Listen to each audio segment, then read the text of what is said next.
Hey everyone, my name is Nala and welcome to my channel, Here There Be Stories. Today I'm going to be doing my February wrap up.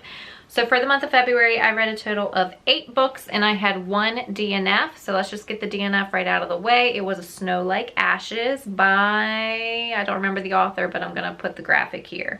I just didn't like the writing style. I liked the premise, it sounded promising. The writing just didn't execute it for me, so toss. For the month of February, I participated in a readathon called Polarathon that is run by Jade over at JD Raid Reads. I will link her channel below, and I will link that announcement video down in the description box below in case you're interested, because she hosts it and does it every year, first week of February every year. So if you would like to participate in that next year, you know where to go, you know where to look. She has a spinner that you spin and it's filled with prompts, so whatever prompt you land on, you have to read a book to fulfill that prompt. So I landed on 2 prompts. I read 2 books for the readathon. It's a really laid back readathon. It's really simple. You try to read as many books as you can throughout the week, but literally if you read at least 1 book, it counts towards the readathon. So I landed on prompt number 1, which was watery, and prompt number 2, which was cold word. Prompt number 1 for watery, water has to be in the story that is fantastical in some way. So to fulfill this prompt, I read The Poison Season by Mara Rutherford. And basically in this, we are following our main character, Lilo, and she lives on this magical island surrounded by this like bloodthirsty, thrilling forest and surrounded by a poisonous lake, which is why this fits this prompt. There's women on this island along with men. It's not just an island filled with women, because I was gonna say the women are looked at to be like forest sirens from the outsiders. Outsiders are people that live on the mainland and they do not go to this island because they will die.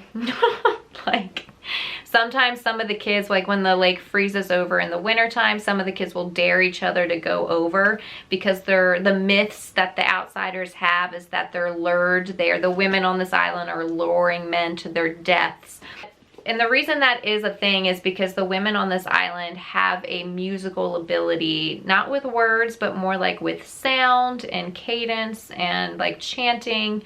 They have this musical gift. Lilo starts to question how she is growing up, the belief system of her people. She is one of the people that is designated with the role of protecting the island from the outsiders. They are taught that the outsiders, I believe, want to destroy the island or want to destroy them. So they are tasked with killing anyone who comes to the island from the outside. And of course, there's a forbidden romance trope in this. I enjoyed this. I thought it was I thought the pacing and the plot was really good considering the story. I gave it 3.5 stars. I just thought that it was not wrapped up at the end. I'm someone who likes clarification, and not everything was clarified at the end. So that was my only gripe about it. But all in all, I thought it was pretty good. And I mean, I first saw this book in a book unboxing video and I thought the cover itself was beautiful and intriguing, so I just wanted to read it just based on that alone. But yeah, 3.5 stars. To fulfill the second prompt, I got cold word, which simply means it needs to have a cold word in the title. Winter, ice, snow, etc. You get it. So to fulfill this prompt, I read The School Between Winter and Fairyland by Heather Fawcett. Now this is a middle grade. I don't read a lot of middle grade, but I'm just going to read you the premise of this because I thought this is such a good, cute premise. Stand by. All right, 12-year-old Autumn is a servant at the enchanting Inglenook School, where young magicians study to become the king's future monster hunters. Along with her gran and 3 older brothers, she works as a beastkeeper tending to Inglenook's menagerie of terrifying monsters. Now, she has a twin brother who mysteriously disappeared. Everyone thinks that he was killed by the feared Hollow Dragon. But she's convinced that she hears him calling to her, and there is another student who was the chosen one, prophesied to destroy the dragon, and then they team up together and they go on this adventure. And it was just, even though it's a polar fantasy, it's set in a polar fantasy setting, it gave me cozy vibes. Like, I had those cozy, cute vibes. And also, they have like these fairy-esque creatures in here that they call wisps. I love saying that word, wisps, wisps. I just like it. The wisps. I thought that was cool and different, and I enjoyed it. I thought this, if you're looking for like a really just palette cleanser, cozy, cute middle grade, this was that. I gave this 4 stars. I liked it. Next up, I read Six of Crows and Crooked Kingdom by Leigh Bardugo. I was gonna say the Six of Crows duology, but I don't know if you know this, but this is now turning into a trilogy. She has the 3rd book in the works. When I found that out, I was excited and I was shocked because this has been a duology for so long. So I was like, this is gonna be a trilogy? Okay. So basically, Six of Crows was, I have my notes, I gotta use my notes here.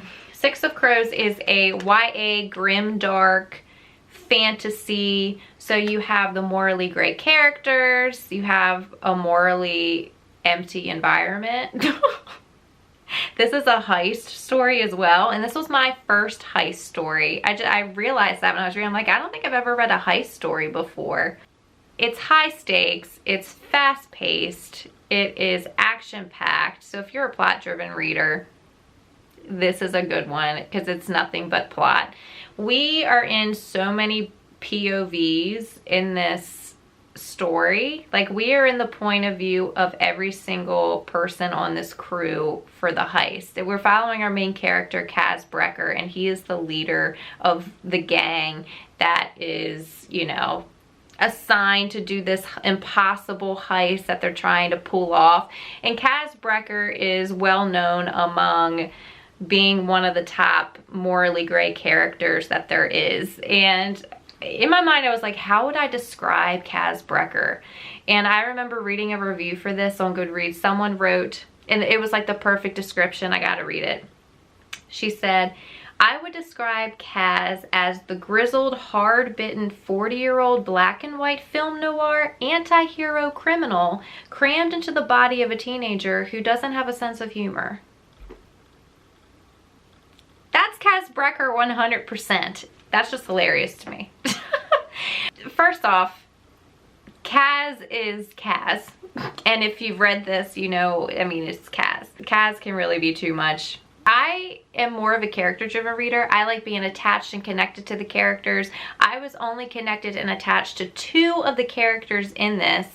And I think it was in the 2nd book, book 2, Crooked Kingdom. One of my favorite characters that I was attached to, he talks about his heritage and his people, and a big part of his heritage were wolf animal companions, and the wolves that they bond with have a huge part in their like societal structure, but he only talked about it for 5 minutes, and that was it.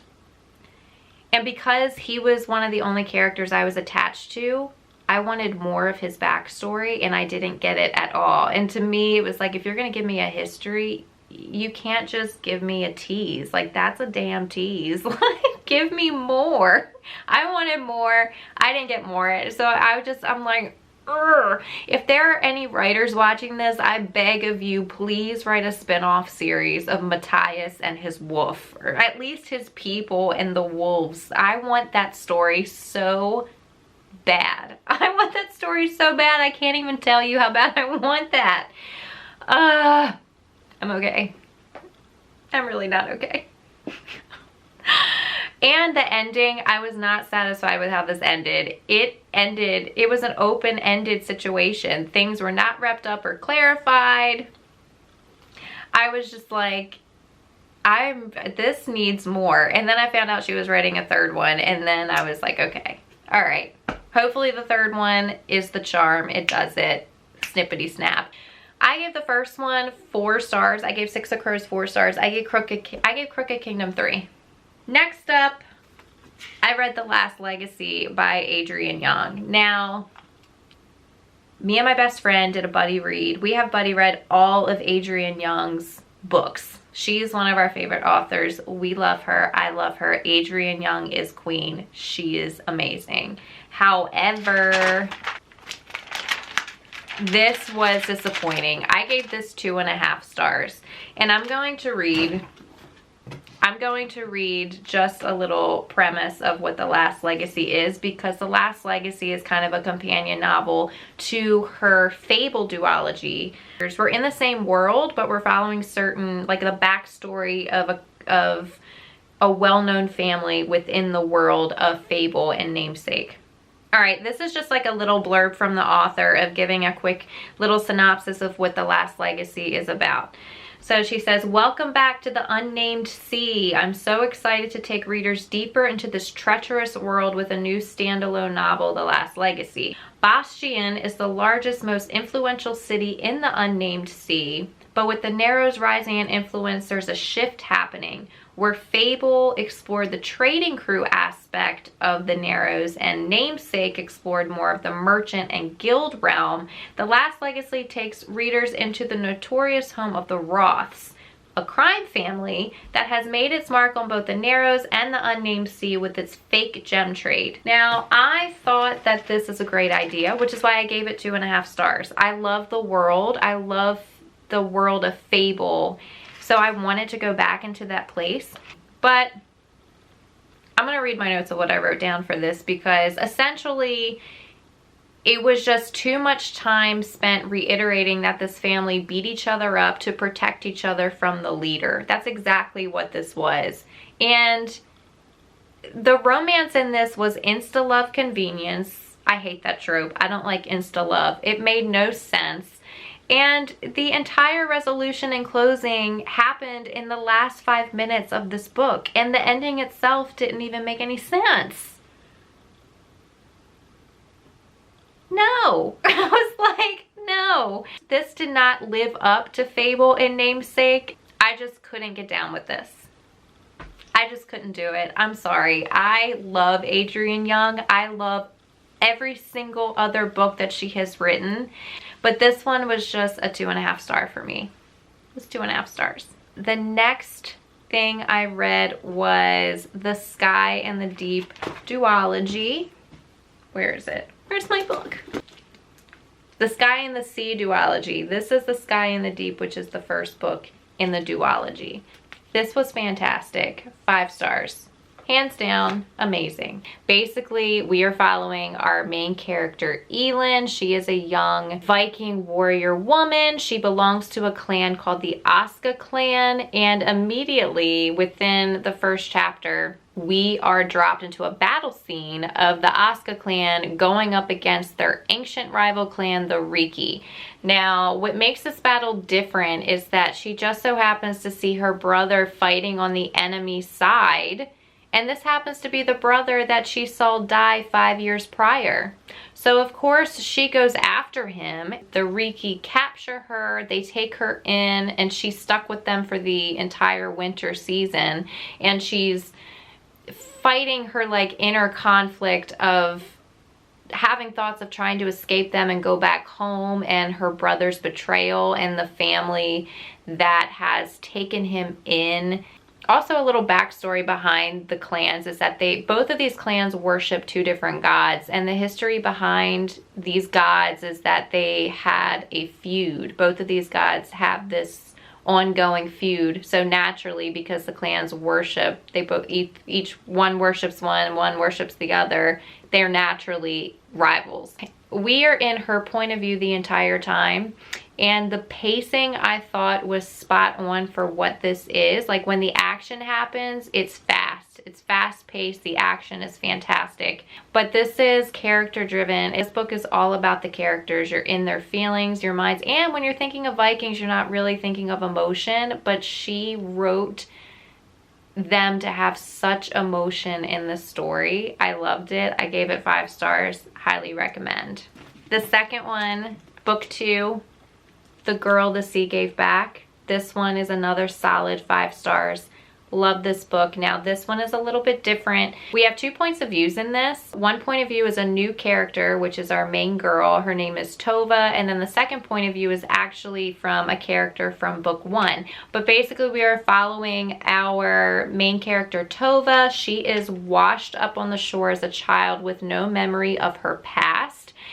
And the Svel clan, which is the clan that has found her washed up on the beach, they use her ability as a truth tongue. Now she is considered a truth tongue because she can see the future when she casts rune stones, I believe they're called. They're called rune stones. If you are a truth tongue in this world, you are known to have this ability because you have tattoos all over your body. And apparently the people that she comes from are considered mystics. They don't worship gods like the clans do. These mystic people worship, like, I guess, mystical beings called the spinners. The spinners are based off, I think, Greek or Roman mythology of 3 sisters or 3 goddesses. They are the spinners or the goddesses. One spins the thread of human fate, one dispenses it, and one cuts the thread when it's that person's time to go. My best friend actually told me that because we did a buddy read of this together, and once I realized that, the story made more sense, and it actually completed the story as a whole for me in my mind. So I want you to know that if you were like me and I'm not really privy to Greek and Roman mythology. I mean, I know a little bit, but I don't know a ton of the myths. So if you are into that, I think you would like this story, considering that that is a big part of our main character's background. And I actually liked this slightly more than book 1 because of the atmosphere. The atmosphere of this was 100%, you could feel it. It had more of a somber tone to it. 5 stars. Loved it. Absolutely loved it. All right, last book of the month was Voice of War by Zach Argyle. This was another 5 stars. I loved it. I'm gonna read to you just the first sentence in the blurb for the description of this book. It says, "Their child will save the world if they can keep the damn kid alive." When I first read that sentence, I was like, I'm gonna read it just based on that sentence alone. That sounds amazing. I have to know about this kid. There's actually 3 points of views in this story. Our main character is Chris. He is a high general post-war. It's called Voice of War because he is battling this inner voice in his head whenever there is conflict or he's angry. He has to like battle controlling it because it wants to take over him. When it comes to his point of view in his life, we are following him and his wife, them and their child, and the importance of their child. Now, I have never read a story about parents. I like to read from the point of view from a parent. I haven't read that before. It was very unique. And the second point of view from Laurel, and she is from a secret city I say secret city, it's secret, it's hidden secret city in the Fair and Wild Forest, and her people in my mind are like they're like elven people. Oh my gosh, I loved the description of the city, of where she comes from and her people. It's like it's just like hidden in a forest of like, I was thinking of like Avatar, of glowing algae, and then they get up on the rooftops. It's a rooftop city. It's a rooftop city. They're living amongst the treetops. I said rooftop city. It's a treetop city, not a rooftop city. Words are hard. It's a treetop city. And the magic system in this world is called Threadlight. This is called the Threadlight series. Threadlight is essentially, how do I describe Threadlight? Either an emerald or a sapphire, and it's based on your eye color. If you have blue eyes, you're obviously sapphire. Green eyes, you're an emerald. Emeralds and sapphires can weave threadlight. It's essentially like a push or pull energy magic system, essentially. And they each have a core thread, and of course it's colored. You can see it when they're using it. Our third point of view in this book is his Alvarax. Now, Alvarax does not show up until near the end of this book. It's like in the second half. Part of the issue with this one was that the structure wasn't completely there. Like Alvarax came out of nowhere. Like, who is this character? And he's living in a place that we haven't even been introduced to yet. He was just automatically like thrown in. The first half of this book is written a little bit differently than the second half. And I loved the first half of this book because I'm more character driven. So being in the mind of Chris and his life and where he's living, and then going into Laurel's point of view and her people, especially with Laurel. I loved her people. I loved I can't say it enough. Her people and her city, it's like one of the best. It's my favorite part. It's reading about her and where she's from is my favorite part. And because there's animal companions with chromo wolves is what they're called. So she's bonded to a chromo wolf. I loved it.